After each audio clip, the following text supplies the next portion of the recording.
Hello guys, welcome to knowledge of emporium.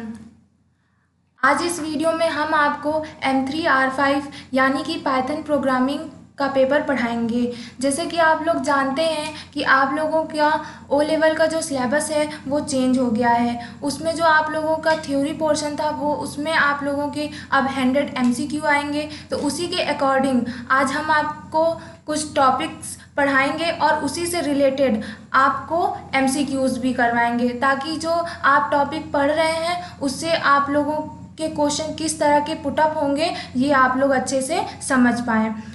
तो topic को start करने से पहले अगर आप हमारे चैनल में नए हैं तो हमारे इस चैनल को सब्सक्राइब कर लीजिए और वीडियो अच्छा लगे तो वीडियो को भी लाइक ज़रूर करिएगा। तो पहला टॉपिक जो आपका आता है पाइथन में वो है आपका एल्गोरिदम। तो सबसे पहले जानेंगे कि एल्गोरिदम क्या होती है। तो आप नीचे डिफिनीशन देख रहे होंगे कि क्या लिखा है।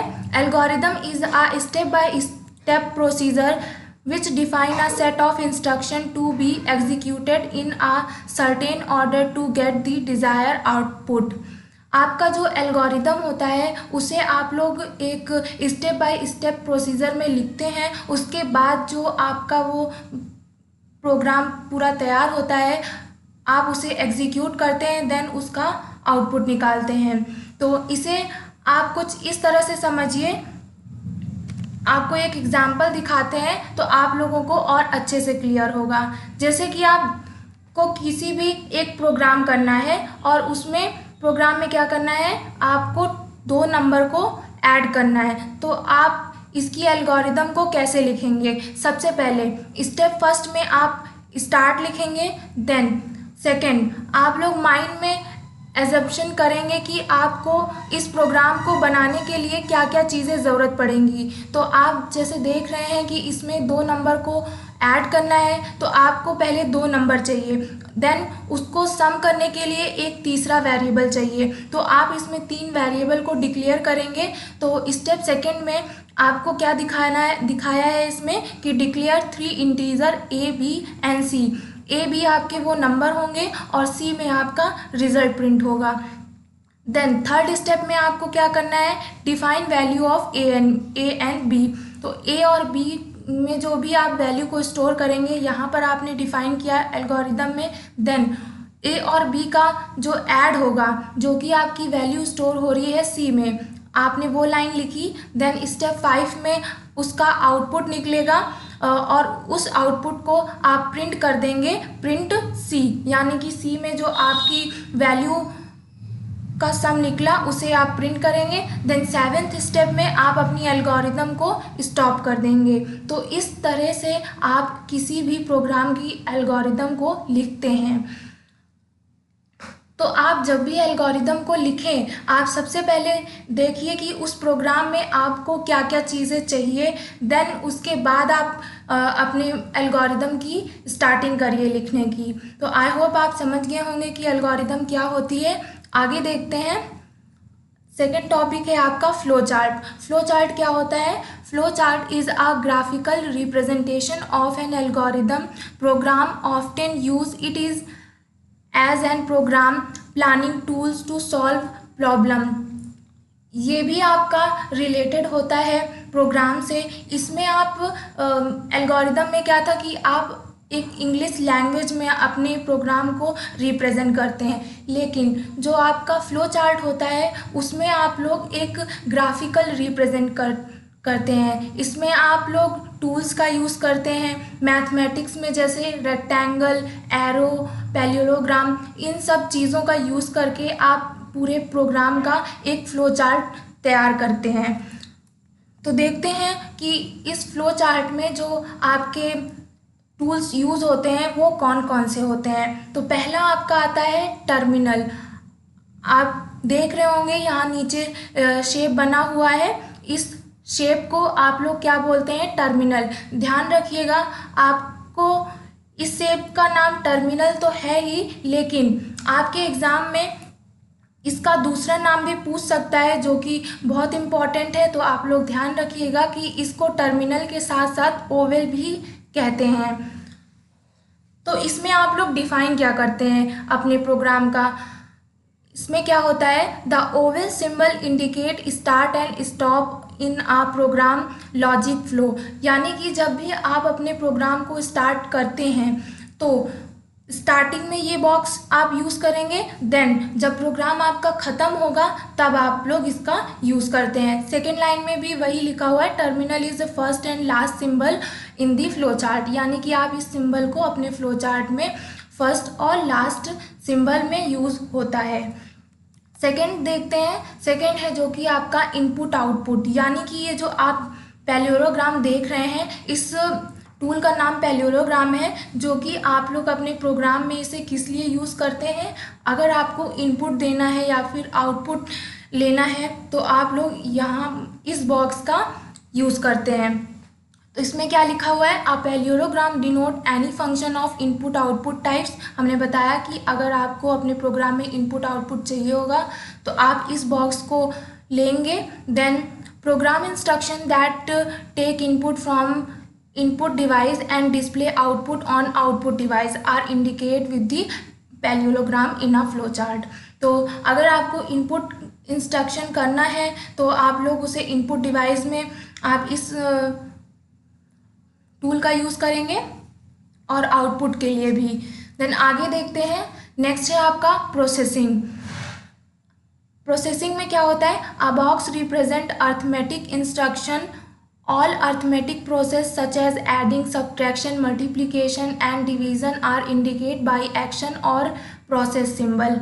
यानी कि अगर आपको अपने प्रोग्राम में कहीं भी अर्थमेटिक कैलकुलेशन करनी है, यानी कि जैसे ऐड हो गया, सब्ट्रैक्शन हो गया, मल्टीप्लिकेशन, डिवीज़न, ये कोई भी चीज़ें अगर आपको करनी है कैलकुलेशन वाली, तो आप किस बॉक्स का यूज़ करेंगे, रेक्टेंगुलर बॉक्स का। ध्यान रखिएगा, इस बॉक्स को आप लोग रेक्टेंगुलर बोलते हैं, जो कि आपके प्रोग्राम में प्रोसेसिंग के लिए यूज़ होता है। नेक्स्ट देखते हैं डिसीजन। डिसीजन में क्या बोल रहा है, डायमंड, जो आपका डिसीजन बॉक्स होता है उसका जो नेम होता है वो आप लोग जानेंगे डायमंड के नाम से। देन आगे देखते हैं, diamond symbol represent a decision point, decision based operation such as yes, no, questions are true और false are indicate by the diamond in a flow chart. यानी कि अगर आप लोग अपने प्रोग्राम में कहीं भी कंडीशन लगाते हैं, कौन सी, जब आप लोग इफ़ कंडीशन यूज़ करते हैं या फिर वाइल कंडीशन यूज़ करते हैं, तो आप लोग उसमें दो चीज़ें होती हैं, या तो यस होगा या नो होगा, या फिर फॉल्स होगा या ट्रू होगा। तो जिस जगह भी आप कंडीशन का यूज़ करेंगे वहाँ पर आप अपना ये फ्लो चार्ट यूज़ करेंगे। तो ध्यान रखिएगा, जो आपका डिसीजन बॉक्स होता है जो कि आप लोग जानते हैं डायमंड के नाम से, वो इस शेप में होता है। देन नेक्स्ट देखते हैं फ्लो लाइंस। फ्लो लाइंस में क्या है, flow lines indicate the exact sequence in which instruction are executed, arrows represent the direction of flow of control and relationship among different symbols of flowchart। आपका जो arrow lines है, flow lines है, वो आप देख रहे होंगे यहाँ नीचे एक एरो बनी है, यही आपकी फ्लो लाइंस कहलाती है। कैसे, आप जो अभी ऊपर साइड में डिफरेंस आपने टूल्स पढ़े, जैसे कि पैरेललोग्राम, रेक्टेंगल, डायमंड, इन सभी बॉक्सेस को आपस में कनेक्ट करने के लिए आप लोग किसका यूज़ करते हैं, फ्लो लाइंस का यूज़ करते हैं। तो एक एग्जांपल देख लेते हैं। सबसे पहले रूल देखते हैं कि अगर आपको फ्लो चार्ट बनाना है तो आप लोग कैसे अपने फ्लो चार्ट की स्टार्टिंग करते हैं। तो आपका सबसे पहले है, A flowchart is a graphical representation of an algorithm। आपकी एल्गोरिदम का एक ग्राफिकल रिप्रेजेंटेशन है flow chart. It should follow some rules while creating a flow chart. और फ्लो चार्ट को क्रिएट करने के लिए कुछ रूल्स होते हैं, जैसे कि आप देख रहे हैं रूल फर्स्ट में क्या लिखा हुआ है, flow chart opening statement must B start keyword. अगर आप अपने फ्लो चार्ट की स्टार्टिंग करते हैं तो सबसे पहले आपको स्टार्ट कीवर्ड का यूज़ करना होगा। कोई भी आप प्रोग्राम लिखेंगे तो सबसे पहले आपके फ्लो चार्ट में स्टार्ट कीवर्ड होना चाहिए। Then second rule, flow chart ending statement must be end keyword. और अगर जब आप अपने प्रोग्राम को पूरा लिख चुकेंगे तब आप अपने प्रोग्राम के लास्ट में इंड कीवर्ड का यूज़ करेंगे। ये दोनों चीज़ें आपकी कंपलसरी होती हैं फ्लो चार्ट में लिखने के लिए। Then question rule number 3, all symbols in the flow chart must be connected with an arrow lines. जैसे कि हमने बताया कि आपने अभी जितने भी बॉक्सेस पढ़े उन सभी को कनेक्ट करने के लिए फ्लो चार्ट में आप लोग एरो लाइन्स का यूज़ करते हैं। Then rule number 4, the decision symbol in the flow chart can not be associated with the arrow lines. लेकिन जो आपका डिसीजन बॉक्स होता है वो आपका एरो लाइन से उसे एसोसिएट नहीं किया जाता। देन अगर आप देखेंगे कि फ्लो चार्ट अगर किसी भी प्रोग्राम को आपका बनाना होगा तो उसे कैसे बनाते हैं, देखिए ये आपका किसी भी एक दो डिजिट को आपको ग्रेटर है या फिर नहीं उस चीज़ का आपको प्रोग्राम का फ्लो चार्ट बनाया है, जिसमें आप देख रहे हैं कि सबसे पहले स्टार्ट लिखे हैं, जो कि आपका पढ़ा था कि जो आपकी स्टार्टिंग होती है वो आपकी टर्मिनल होती है। तो जो आपका स्टार्ट लिखा हुआ है ये जो बॉक्स है वो आपका टर्मिनल है। देन यहाँ पर प्रिंट इंटर अ नंबर जो कि आपका पैरेललोग्राम के अंदर लिखा है। देन यहाँ आप देख रहे हैं कि कंडीशन ले रहा है, if num is greater than 0, तो डायमंड बॉक्स का यूज़ किया है। तो अगर ये कंडीशन ट्रू होगी तब आपका यहाँ पर पैरेललोग्राम में क्या प्रिंट होगा, प्रिंट ग्रेटर देन 0।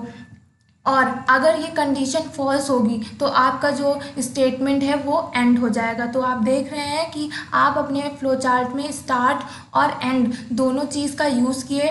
देन आपने इन सारे टूल्स को कनेक्ट करने के लिए एरो लाइंस का यूज़ किया और डिफरेंट टूल्स का यूज़ किया। तो आई होप आप इस टॉपिक को भी आपको समझ में आ गया होगा कि फ्लो चार्ट क्या होता है और इसे कैसे रिप्रेजेंट करते हैं और इसके अंदर कौन कौन से टूल्स आते हैं। अगर कोई भी कंफ्यूजन रह गई है तो आप हमें कमेंट करके ज़रूर बताइएगा, हम उसको समझाने की कोशिश करेंगे आपको। और अगर आपने अभी तक हमारे चैनल को सब्सक्राइब नहीं किया है तो आप हमारे चैनल को सब्सक्राइब कर लीजिए और वीडियो को भी लाइक ज़रूर कर दीजिएगा। आप लोग वीडियो को लाइक करते हैं तो हमें मोटिवेशन मिलता है और आप लोगों के लिए इस तरह की और वीडियोज़ हम प्रोवाइड करेंगे। देन हमने आपको टॉपिक्स पढ़ा दिए, अब इस टॉपिक से रिलेटेड आपको हम MCQs करवा देंगे ताकि आपके एग्ज़ाम में जो MCQs आए वो आप लोग अभी से प्रिपेयर करते चले टॉपिक वाइज। तो पहला आपका जो MCQ इसमें से बनता है वो है आपका the chart that contain only function flow and no code is called. आपको ऑप्शंस में दे रखे हैं flow chart, structure chart, both A and B, none. तो जो आपका करेक्ट ऑप्शन होगा वो होगा आपका structure chart. Then question number second देखते हैं, which of the following is a program planning tool, sequentially, decision, pseudocode, both B and C।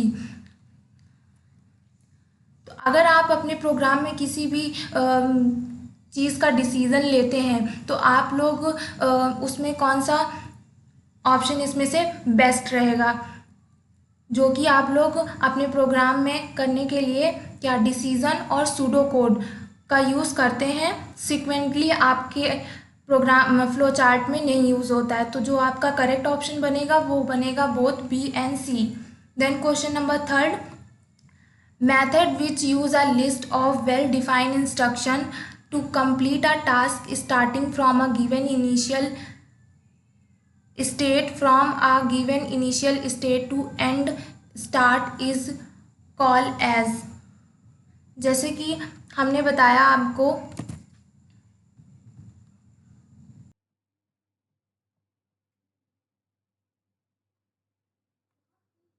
आपको इसमें क्या करना है कि आपको बता रहा है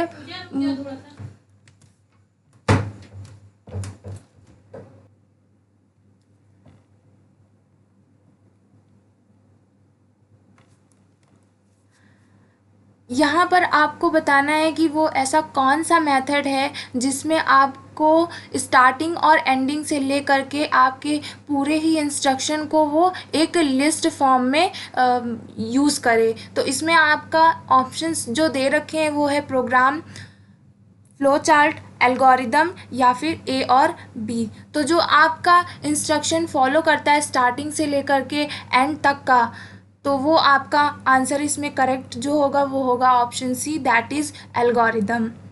नेक्स्ट क्वेश्चन देखते हैं जो कि आपका है a detail flow chart is called. आपको बताना है कि जो आपका फ्लो चार्ट होता है उसको अगर हम डिटेल में बोलें तो आप क्या बोलेंगे, स्टैक, मैक्रो या फिर माइक्रो, यूनियन। तो जो आपका करेक्ट ऑप्शन होगा वो होगा option C, that is micro. Question number 5, which of the following is not an advantage of a flow chart. आपको बताना है कि इनमें से कौन सा ऑप्शन है जो कि आपका फ्लो चार्ट का एडवांटेज नहीं है। तो जो आपका फ्लो चार्ट होता है आप लोग उसमें बेटर कम्युनिकेशन कर सकते हैं, इफ़ेक्टिव कोडिंग कर सकते हैं और एक सिस्टमैटिक टेस्टिंग कर सकते हैं प्रोग्राम का। जब भी आप किसी प्रोग्राम का फ्लो चार्ट बनाते हैं तो आप उस प्रोग्राम की टेस्टिंग करने के लिए ही बनाते हैं कि हमारा ये प्रोग्राम जो है वो उसका स्ट्रक्चर कैसा होगा।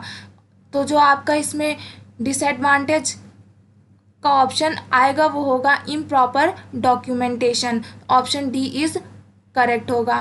देन क्वेश्चन नंबर 6 देखते हैं, actual instruction in flow charting is represented in. तो आपको बताना है कि जो आप लोग फ्लो चार्ट बनाते हैं उसमें आप लोग किस में रिप्रेजेंट करते हैं, सर्किल में, बॉक्स में, एरोज़ में, लाइंस में। तो जो भी आप लोग फ्लो चार्ट बनाते हैं उसमें आप लोग बॉक्सेस का यूज़ करते हैं। तो इसमें करेक्ट ऑप्शन आ जाएगा आपका boxes, option B is correct. Then question number 7, a box that can represent 2 different condition. आपको इसमें बोल रहा है कि ऐसा कौन सा बॉक्स है जिसमें आपकी 2 डिफरेंट कंडीशन लेता है। तो हमने आपको जब फ्लो चार्ट के सभी आपके टूल्स पढ़ा रहे थे तो उसमें हमने आपको बताया था कि जो आपका डायमंड होता है उसको आप लोग कंडीशन के लिए यूज़ करते हैं। तो जब भी आप कंडीशन लगाएंगे कहीं तो डायमंड का आप लोग सिंबल यूज़ करेंगे और उसमें 2 कंडीशंस होंगी, पहली ट्रू और दूसरी फॉल्स। तो जो आपका इसमें करेक्ट ऑप्शन बनेगा वो होगा option B, that is diamond. Next question, question number 8, there should be a certain set standard on the amount of detail that should be provided in a flow chart. तो आपको बताना है कि ये जो स्टेटमेंट है वो ट्रू है या फिर फॉल्स। तो जो आपका स्टेटमेंट दे रखा है वो आपका फॉल्स स्टेटमेंट है, तो बी ऑप्शन आपका करेक्ट हो जाएगा। Then question number 9, the process of drawing a flow chart for an algorithm is called. जो फ्लो चार्ट की ड्राइंग करने की प्रोसेस है उस एल्गोरिदम को आप लोग क्या बोलते हैं, परफॉर्मेंस, इवोल्यूशन, एल्गोरिथमिक रिप्रेजेंटेशन या फिर फ्लो चार्टिंग। तो आप लोगों को पता है क्या बोलते हैं, फ्लो चार्टिंग। तो ऑप्शन जो डी है वो आपका करेक्ट होगा। देन क्वेश्चन नंबर 10, इसमें क्या बोल रहा है आपको, a flow chart that outlines the main segment of a program. तो इसमें है क्वी, माइक्रो या फिर मिक्रो, यूनियन। तो करेक्ट ऑप्शन है आपका option B, that is micro. तो ये कुछ क्वेश्चंस थे आपके टॉपिक से रिलेटेड। आई होप आपको समझ में आए होंगे। आप लोग इसी तरह छोटे छोटे जो टॉपिक्स हैं उनको पहले पढ़िए, फिर उससे रिलेटेड आप लोग मल्टीपल चॉइस क्वेश्चंस आपको जहाँ भी मिल रहे हैं आप उनको लगाइए, तब आपका अच्छे से प्रिपेयर होगा वो पेपर। जो भी पेपर आप पढ़ रहे हैं वो पेपर आप लोगों का इसी तरह MCQs अगर पहले से आप पढ़ते रहेंगे तो आप लोगों के लिए बेस्ट रहेगा।